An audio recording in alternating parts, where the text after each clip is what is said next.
Our first question: what are attention mechanisms in PyTorch? Attention mechanisms help neural networks focus on relevant parts of input data, like how humans pay attention to specific words when reading. They assign different weights to different parts of the input sequence. Think of attention like a spotlight. It illuminates what's important while dimming everything else. Master attention and unlock modern AI breakthroughs. Summary: neural networks focus on important input parts. Our next question: how do you implement custom loss functions? Custom loss functions let you define exactly how your model measures errors. It's like creating your own grading system that fits your specific problem perfectly.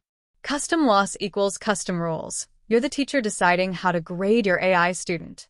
Create the perfect loss function and watch your model learn exactly what you want. Summary: define custom error measurement for specific problems. Our next question: how do you build sequence models using RNN, LSTM, GRU, and PyTorch? Sequence models process data step by step, remembering previous information. Like reading a book, each word depends on what came before.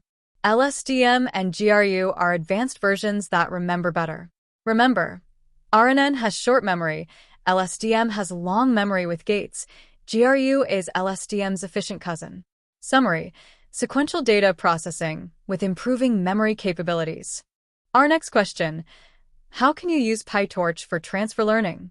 Transfer learning is like hiring an expert who already knows 90% of the job. You take a pre-trained model and fine-tune it for your specific task, saving massive amounts of time and data. Transfer learning means standing on giant shoulders, using pre-trained knowledge as your foundation. Why start from scratch when you can start from genius? Summary: reuse pre-trained models for specific tasks efficiently. Our next question: what is Torch.distributed used for? Torch Distributed enables training across multiple machines or GPUs simultaneously. It's like having a team of workers all building the same house. Each does their part and they communicate to stay coordinated. Distributed means many workers, one goal. Each process handles a piece of a puzzle. Scale beyond limits and turn your single GPU into an army. Summary: coordinate training across multiple machines and GPUs. Our next question: how do you implement multi-GPU training in PyTorch?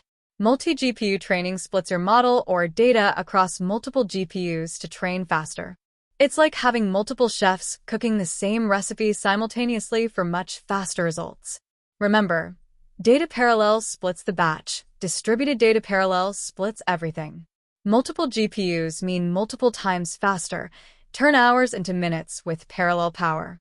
Summary: split training across multiple GPUs for speed. Our next question: how do you use PyTorch Lightning?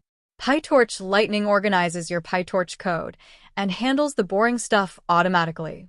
It's like having a personal assistant for your deep learning projects. You focus on the model, it handles everything else. Lightning means less boilerplate, more brilliance. Focus on what matters. Stop writing the same training loops repeatedly. Summary: organized PyTorch with automated training infrastructure. Our next question: what is AMP? Automatic Mixed Precision? AMP automatically uses different precision levels, 16-bit and 32-bit, to speed up training while maintaining accuracy. It's like switching between detailed and rough sketches. Faster work without losing important details. AMP provides automatic speed boost. Half precision, double speed, same results.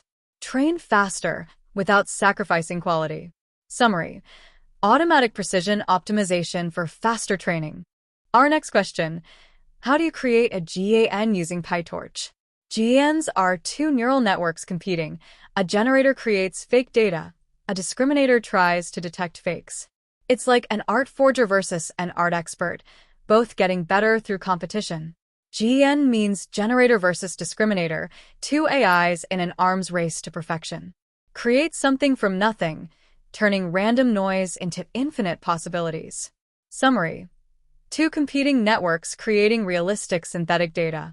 Our next question: how do you handle variable input sizes in PyTorch models? Variable input sizes require dynamic handling, like accommodating guests of different heights. Use padding, masking, or adaptive pooling to make your model flexible with different input dimensions. Remember, padding makes them equal, masking ignores extras, adaptive squeezes to fit. Build flexible models that adapt to any input size. Summary: dynamic handling of different input dimensions flexibly. Our next question: how do you use PyTorch for image classification? Image classification teaches computers to recognize what's in pictures, load images, transform them into tensors, pass through a neural network, and get predictions. It's like training a digital eye to see. Remember the 4 steps: transform, load, train, predict. Give your computer the gift of sight and open endless visual possibilities. Summary: teaching computers to recognize and classify images. Our next question: how do you build a CNN in PyTorch? CNNs use filters to detect features in images, like edge detectors becoming gradually more complex. Stack convolutions, add pooling to reduce size, then classify with fully connected layers. Remember the CNN recipe: Sanvi, pool, Sanvi, pool, flatten, dense. Build the foundation of computer vision and create your gateway to understanding images. Summary: layered filters for progressive image feature detection. Our next question: how do you fine-tune a pre-trained model using Torch Vision models? Fine-tuning takes a model trained on millions of images and adapts it to your specific task. Freeze early layers that know basic features, retrain later layers for your categories.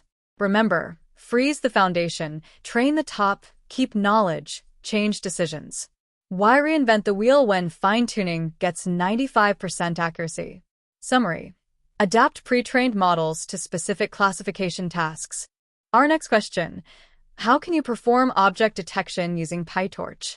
Object detection finds and identifies multiple objects in images, drawing boxes around them.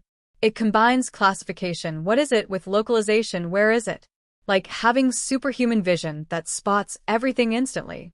Object detection equals classification plus localization. Find it and name it. See everything at once with this computer vision superpower. Summary: locate and identify multiple objects in images. Our last question: how do you work with text data using PyTorch? Text processing converts words into numbers computers understand. Tokenize sentences, create vocabularies, convert to embeddings, then feed into RNNs or transformers. It's teaching computers to read. Remember the process: text to tokens to embeddings to neural network, transforming words into wisdom.